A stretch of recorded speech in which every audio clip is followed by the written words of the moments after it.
ગુજરાતમાં મંત્રીમંડળની ચર્ચા છેલ્લા કેટલાય સમયથી ચાલી રહી છે.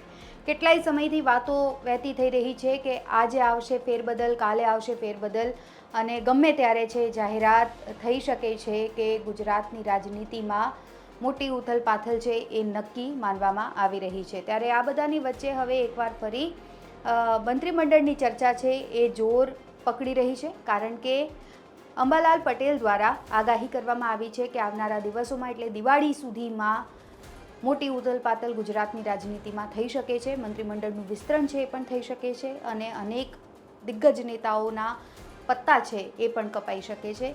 નવરાત્રિથી લઈને દિવાળી સુધી આ જાહેરાત છે એ કરવામાં આવી શકે છે.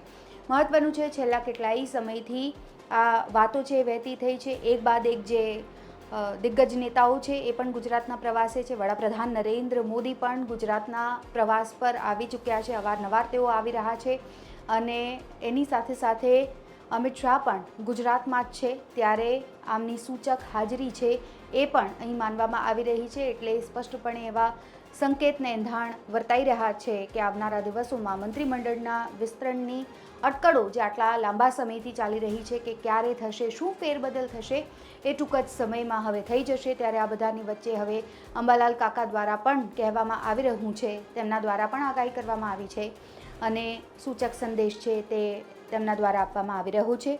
શું કહી રહ્યા છે અંબાલાલ પટેલ, સાંભળીએ. જાણીતા હવામાન નિષ્ણાંત અને રાજકીય વિશ્લેષક અંબાલાલ પટેલે સરકારના વિસ્તરણ અંગે મોટી આગાહી કરી છે. અંબાલાલ પટેલ મુજબ 17મી ઓક્ટોબરથી દિવાળી પહેલાં ગુજરાત સરકારનું વિસ્તરણ થશે. આ વિસ્તરણ સમયે ભાજપના આંતરિક મતભેદ ખુલ્લા પડી શકે છે. તેઓ આગાહી કરીને કહી રહ્યા છે કે કેટલીક વર્તમાન પ્રધાનોને તેમના પદ પરથી હટાવવામાં આવશે, જ્યારે નવા ચહેરાઓને પ્રધાનમંડળમાં સ્થાન મળશે. એક પછી એક ગ્રહણો ગયા. ગ્રહણોની આંતરિક અસર તો પ્રધાનમંડળમાં ખબર જ નથી થવામાં છે તે, કારણ કે તે કંઈ ને કંઈ દુષ્પ્રભાવ મૂકતું જાય છે. એટલે આ સરકારમાં દિવાળી સુધીમાં લગભગ ફેરફાર થવાની શક્યતા રહે. કેટલાક નવા ચહેરા આવે અને કેટલાક પ્રધાનને જરા પ્રધાનમંડળમાંથી પડતા મૂકવામાં આવે અને પ્રધાનમંડળ મજબૂત થતું જોવામાં આવે. આમ છતાં સત્તારૂઢ પક્ષમાં આંતરિક ડખા પણ જોવામાં મળે અને આંતરિક ડખા પણ જોર પકડે. સરકારે કેટલાક હાઇડ્રન્ટ બળો જે છે ત્યાંનાથી સાવધ રહેવું જરૂરી છે, કારણ કે ગુજરાત સરકાર સારી ચાલી રહી છે. આમ છતાં કોઈ નકારાત્મક તત્વોની રંજાડ ન થાય એ જોવાનું રહ્યું. એક પછી એક ગ્રહણો ગયા. ગ્રહણોની આંતરિક અસર તો પ્રધાનમંડળમાં ખબર જ નથી થવામાં છે તે, કારણ કે તે કંઈ ને કંઈ દુષ્પ્રભાવ મૂકતું જાય છે. એટલે આ સરકારમાં દિવાળી સુધીમાં લગભગ ફેરફાર થવાની શક્યતા રહે. કેટલાક નવા ચહેરા આવે અને કેટલાક પ્રધાનને જરા પ્રધાનમંડળમાંથી પડતા મૂકવામાં આવે અને પ્રધાનમંડળ મજબૂત થતું જોવામાં આવે. આમ છતાં સત્તારૂઢ પક્ષમાં આંતરિક ડખા પણ જોવામાં મળે અને આંતરિક ડખા પણ જોર પકડે. સરકારે કેટલાક હાઇડ્રન્ટ બળો જે છે ત્યાંનાથી સાવધ રહેવું જરૂરી છે, કારણ કે ગુજરાત સરકાર સારી ચાલી રહી છે. આમ છતાં કોઈ નકારાત્મક તત્વોની રંજાડ ન થાય એ જોવાનું રહ્યું. તેમણે સ્પષ્ટપણે કહ્યું છે કે ગુજરાત સરકારે આંતરિક તેમજ તમામ તત્વોથી સાવચેત રહેવાની જરૂર છે. આવનારા વિસ્તરણ પછી સરકારમાં 5માંથી મોટા ફેરફાર જોવા મળશે. આ સાથે જ ભાજપની સરકાર યથાવત રહેશે, પરંતુ વિસ્તરણ પછી તે વધુ મજબૂત બનીને સામે આવી શકે છે. મહત્વનું છે, ગુજરાતના રાજકારણમાં નવા જૂનીની ચર્ચા છેલ્લા કેટલાય સમયથી ચાલી રહી છે.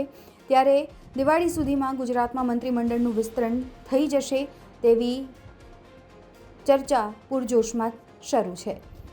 હાલમાં જ મુખ્યપ્રધાન સહિત કેબિનેટમાં કુલ 9 પ્રધાનો છે, જ્યારે રાજ્યકક્ષાના 8 પ્રધાનો સહિત મંત્રીમંડળનું કદ 17નું છે. વર્તમાનમાં ગુજરાત સરકારના મંત્રીમંડળની વાત કરવામાં આવે તો મુખ્યપ્રધાન સહિત 8 કેબિનેટ પ્રધાનો છે અને 8 રાજ્યકક્ષાના પ્રધાનો છે. જોકે હવે આગામી વિસ્તરણમાં મંત્રીમંડળના કદને પણ વધારવામાં આવી શકે છે. ઉલ્લેખનીય છે કે કોંગ્રેસનો સાથ છોડીને ભાજપનું ખેસ ધારણ કરેલા નેતાઓને પાર્ટીમાં સ્થાન મળશે.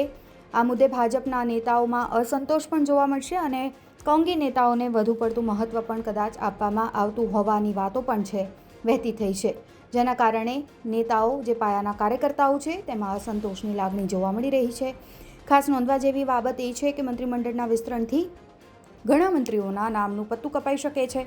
આ સાથે જ નવા જૂનીનો અણસાર છે એ નેતાઓને આવી ગયો છે અને મૂળ કોંગ્રેસથી આવેલા ભારતીય જનતા પાર્ટીમાં નેતા અર્જુન મોઢવાડિયાને સ્થાન મળી શકે છે એ વાત પણ અહીં સ્પષ્ટ માનવામાં આવી રહી છે. જોકે ભાજપ હાલ પ્રદેશ પ્રમુખના નામની પસંદગીમાં પણ મૂંઝવણમાં હોય ત્યારે આગામી દિવસોમાં મંત્રીમંડળના વિસ્તરણ બાબતે શું નિર્ણય આવે છે એ જોવું રહ્યું. આ રિપોર્ટમાં બસ આટલું જ. ગુજરાતના તમામ મહત્વના સમાચાર જોવા માટે અને જાણવા માટે આપ જોડાયેલા રહો ગુજરાત તક સાથે. નમસ્કાર.